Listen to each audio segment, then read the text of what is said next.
What's up guys, and welcome back to another Bloodborne comic review. This is going to be issue 15. This is the third part of Bloodborne, The Veil Torn Asunder. So before we get into the review, as per usual, I'm going to show you all of the variant covers. So starting off, we have cover A here. Now this one depicts what seems to be a hunter in the sewer area, but it looks a lot different than you usually see it in the game. It's very like fiery, almost like the whole place is on fire, and we have these bloodthirsty crows. And what's interesting to note as well, the crows seem to have these little tendrils coming out of them, which is something you see similarly with Britas and William, the weird like alien sort of tentacles coming out of them. So I'm not sure what the indication of that is. And we have these really weird like swirls of mist coming out of the crow's eyes as well. Overall, this is a really great cover, and the way it looks like the buildings are bending, it's like a hallucination in itself. Next up we have cover B. Now this one depicts another one of those picture frame sort of covers, and in this one we have the Orphan of Kos looking onto the blood moon, which is very red and bloody. So this one, someone in my previous video mentioned that these depictions of these portraits is something to do with tarot cards. I'm not sure if that's accurate to the game's lore or not, but yeah, each one we have seen a certain boss in one of these portraits. So far we've seen Rom before, and now we're getting to see the Orphan of Kos, which is an absolutely solid boss in the game, and I really hope we get to see more of that in these comics. Last but not least, we have cover C. Now this one depicts what seems to be one of the altars with a skull on it. I think this might even be the one where you kill Vicar Amelia, and there's the skull that you touch on this little pillar thing here. But the skull on the top of this one kind of looks like the horse head of the Ludwig boss. I'm not really sure if it is. It's been a while since I played that area in the game, and I just love the like symmetry of this one and the candles, and then we have the moon in the background, and this statue here is a really cool cover. Overall, I think my favourite one is the cover A with the crows on. So let's get into the review. It's done by the same people who's done every other Bloodborne comic so far, so I don't need to keep saying that every single video.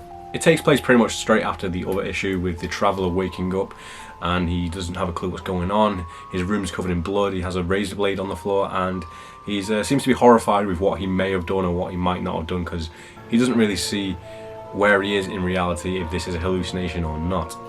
And it gets pretty into the psychedelic aspect quite fast into this comic. We see his room filling with this veil of blackness, which seems to have like shadowy limbs in it, so I don't know if the darkness is actually a being or if it's just something he's seen. And you can tell this is like a sort of vision, because one of the first things you do see is when he's going insane, he's screaming and his lips just split at the sides, and that's a really cool image. We see a bit of blood and just almost looks like he's going to grow a Joker smile. You go full in on the visions in this one.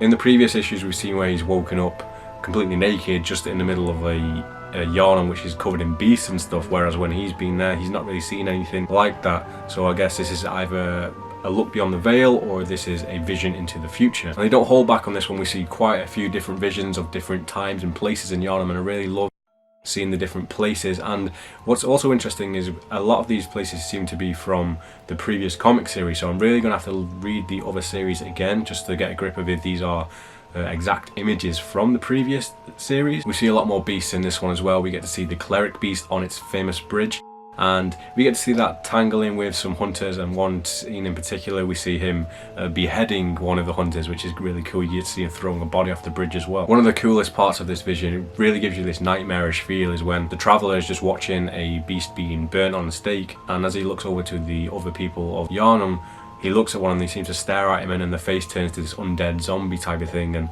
that was a really cool piece of art, and it really gets your imagination going. It really gives you this atmospheric feel of what it would be to see it in action. One thing that's interesting to note as well in this one is that the Traveller doesn't seem to figure out why he's going mad. Was it the blood? Has he had a blood transfusion?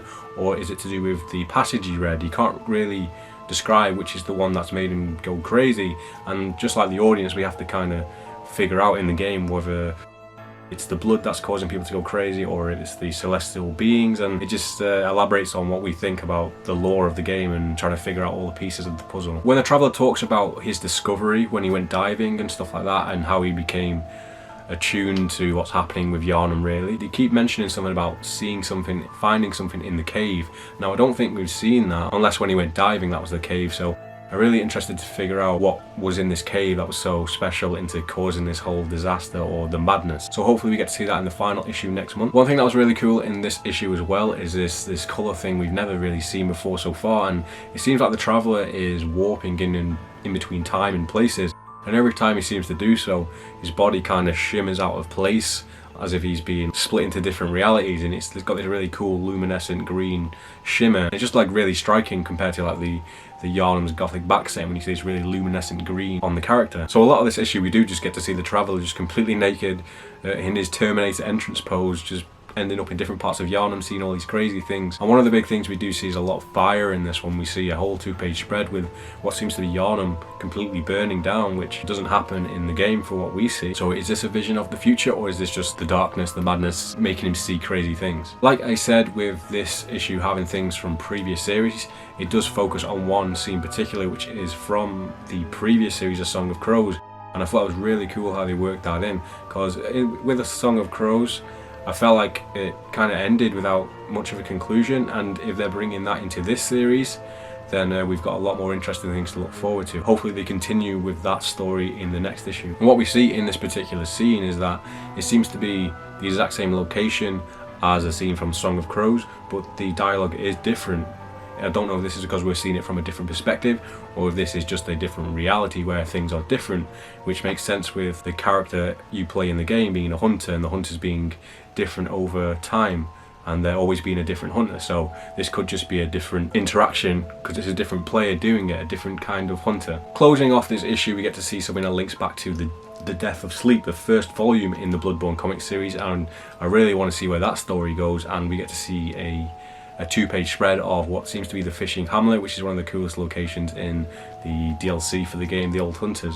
So yeah, that was a really cool piece of art. It's always great art in these comics, honestly. It's just very nightmarish and you don't really know what to expect, and I think that's what's the best thing about this series, is just your expectations are curbed about what you're going to see next. With the way this issue ends, I really have no idea where it's going to go in the next one, unless it's just more of the same, more nightmarish visions, or if they're going to progress the plot, which is going to lead into a next story, which I have no idea what it could be. So hope you enjoyed this comic. Let me know your thoughts down below if you have read it, or if you're looking into checking out the Bloodborne comic series. Just let me know any questions you have about them or the game. So this is going to be it for my review for issue 15. I hope you enjoyed it, and I'll see you guys with the finale of The Veil Torn Asunder next month.